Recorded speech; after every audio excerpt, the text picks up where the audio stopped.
Gracias por continuar con nosotros. Le doy la bienvenida a Eric Juárez Pineda. Él es director de Educación Futura para platicar sobre este tema de la educación en nuestro país. ¿Educación privada o educación pública? Eric, platicábamos hace ratito con Marcela, mi compañera periodista.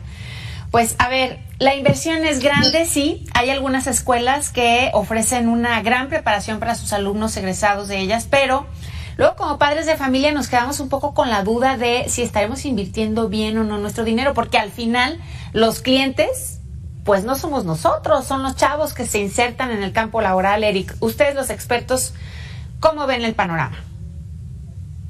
Hola Alejandra, me da mucho gusto saludarte y te agradezco el espacio para platicar de ese importante tema.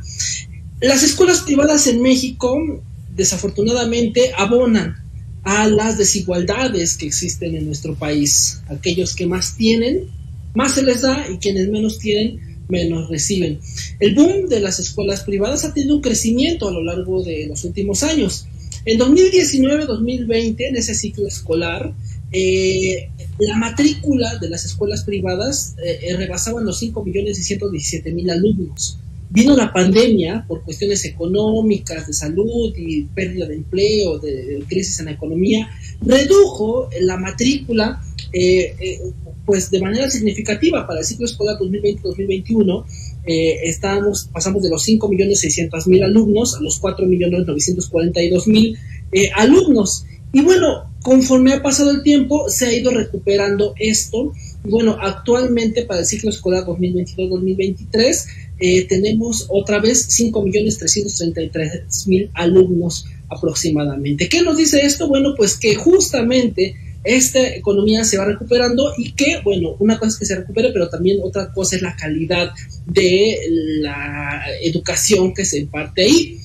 En estos espacios se ve a estos alumnos como, bueno, pues como clientes justamente, y no como unos sujetos de formación ciudadana o de o sujetos de la educación tal como ve la escuela pública.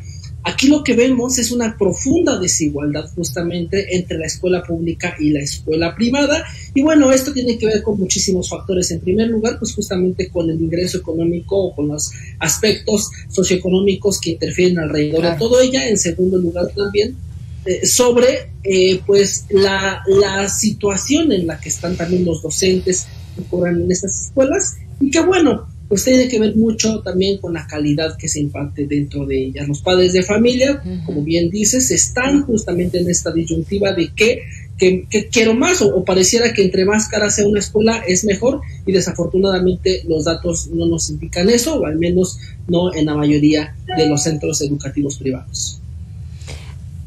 Oye, Eric, a ver, yo tengo esta pregunta porque de por sí el sistema educativo perdió a algunos alumnos por el tema de COVID-19. Ahora, ya tú mismo lo señalabas, se ha ido recuperando la matrícula también en las escuelas privadas, que luego fueron de las que más lo padecieron el tema de COVID-19 en cuanto a los alumnos, porque pues nadie estábamos dispuestos a pagar por una educación que no se estaba otorgando, ¿no? Pero bueno, aparte de eso, el tema de la evaluación. En México sabemos que estamos rezagados si nos comparamos con otros países, más con el COVID-19, y no tenemos todavía una herramienta clara y que quiera aplicarse para evaluar cómo andamos en la educación para las públicas. Pero para las privadas tampoco, digamos, no hay tal cosa. Deberíamos esforzarnos todos por pagar una escuela, aunque sea un poquito más cara, pero que te ofrezca un poquito más que las escuelas públicas, o deberíamos mantenernos en las escuelas públicas, hacer el llamado a las entidades, a las autoridades, perdón, para que hagan lo propio y ofrezcan una educación de calidad, o podríamos campechanear, perdón que utilice esta expresión, pero podríamos llevarla entre la escuela pública y complementar con algunas actividades por fuera. Es más o menos así como deberíamos de organizarnos. ¿Tú cómo ves esto? Bueno, lo ideal sería una exigencia colectiva para que las escuelas públicas tengan una mejor calidad o excelencia, como marca la Constitución. Las escuelas privadas en México, al igual que las públicas, se enmarcan en el artículo 3º constitucional y en la Ley General de Educación. Por ejemplo, los contenidos nacionales, estos que marca ahora la nueva reforma educativa, la nueva escuela mexicana, etcétera, deberán de ser los mismos que se estén implementando en las escuelas privadas. Esto lo marca la ley. Lo que sí tienen derecho las escuelas privadas es darle otro enfoque o añadir algunos otros elementos, pero la exigencia debería de ser la calidad de la mejora de las escuelas públicas. Las brechas sociales, las brechas educativas, las brechas de desigualdad se reducirían si justamente las escuelas públicas pues tuvieran una mejor calidad y un mejor, digamos, panorama sobre qué tipo de educación se está impartiendo y qué tipo de docentes se están trabajando ahí. Si bien los padres de familia también tienen el derecho de mandar a sus hijos a la escuela, estos son una minoría actualmente. El 16% de las escuelas en México, es decir, 16 de cada 100 escuelas son privadas. El grueso de la población está en escuelas públicas y es aquí donde está la verdadera preocupación. Ahora, hay algunas excepciones sobre escuelas privadas, sobre todo en educación superior, que tienen becas que se abren al público en general, a personas de menores recursos, que tienen un nivel educativo muy bueno, etcétera. Pero hay un grueso de escuelas privadas que tienen el mínimo, la mínima calidad educativa y que están peor incluso que las escuelas públicas. Hay estudios de investigadores, por ejemplo, como Roberto Rodríguez de la UNAM, o Rocío Yasmín del ISUE de la UNAM también, que dicen muchas de esas escuelas ven justamente a los alumnos solamente como pues sus clientes y su objetivo es mercantil. Su objetivo tendría que ser justamente la formación ciudadana y de buena calidad, y el grueso de estas escuelas, bueno, pues carecen mucho más incluso que las escuelas públicas en México.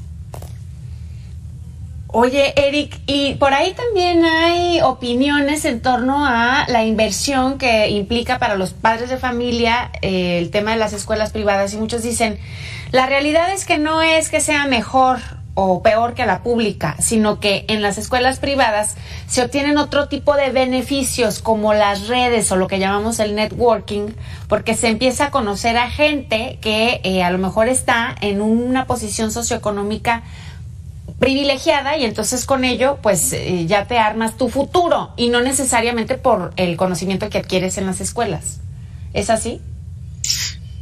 Pues mira, una parte es eso, para estas brechas de desigualdad o esta escala en el nivel socioeconómico, este crecimiento socioeconómico sí tiene que ver con estas redes de personas que conocen. Dicen desafortunadamente que a veces más vale tener conocidos que tener conocimientos, y eso desafortunadamente se va aplicando en muchos sectores.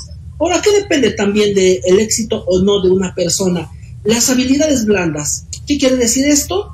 Pues esas habilidades socioemocionales, de interacción, de resolución de problemas, etcétera, y que esas se podrían aplicar perfectamente en escuelas públicas y en escuelas privadas. Ahora veamos quiénes están impartiendo las clases en escuelas públicas y privadas. Principalmente en el grueso de las escuelas privadas están aquellos docentes que no fueron aceptados en el sistema público, pero que vienen de la misma formación que nosotros. Es decir, para el ciclo escolar, por ejemplo, 2021-2022, por poner un ejemplo, en Veracruz se abrió solamente una plaza para profesor de educación especial, ¿no? Y todos los demás profesores fueron rechazados del sistema público y buscan refugio en las escuelas privadas. Ahora, tenemos que hablar también de la precariedad laboral de los profesores y de los docentes en las escuelas privadas. Muchos de ellos trabajan por contratos de honorarios sin seguridad laboral, etcétera, y que, bueno, carecen justamente de ese cobijo que te da el sistema público. Los docentes que están en estas escuelas no son muy distintos a los docentes que están en las escuelas públicas en nuestro país.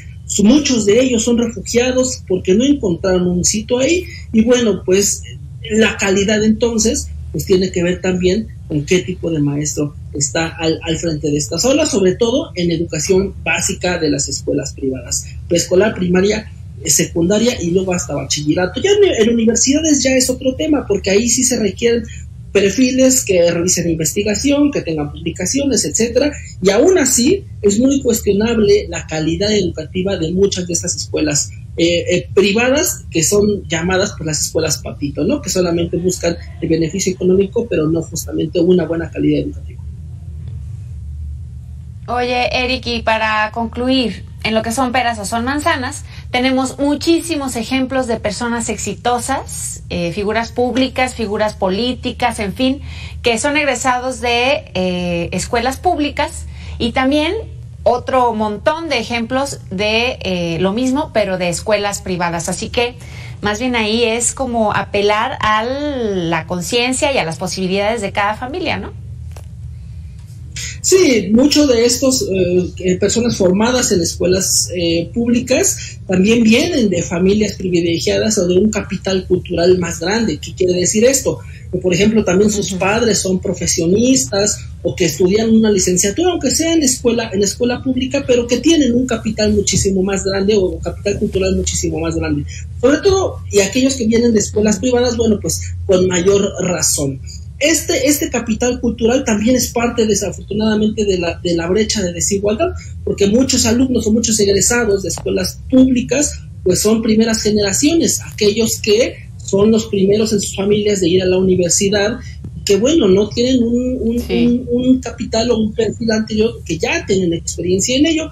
Por el otro lado, muchos que ya tienen sus familias, son profesionistas, sus padres, sus abuelos, etcétera, pues tienen más recursos justamente para enfrentarse a estas situaciones y tienen una red de contactos muchísimo más grande. Repito, desafortunadamente, en este país más vale tener conocidos que tener conocimientos.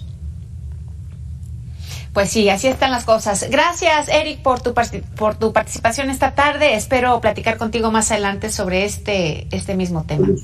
Y hasta el que está en casa lo invito. Hacemos una pausa. Regresamos.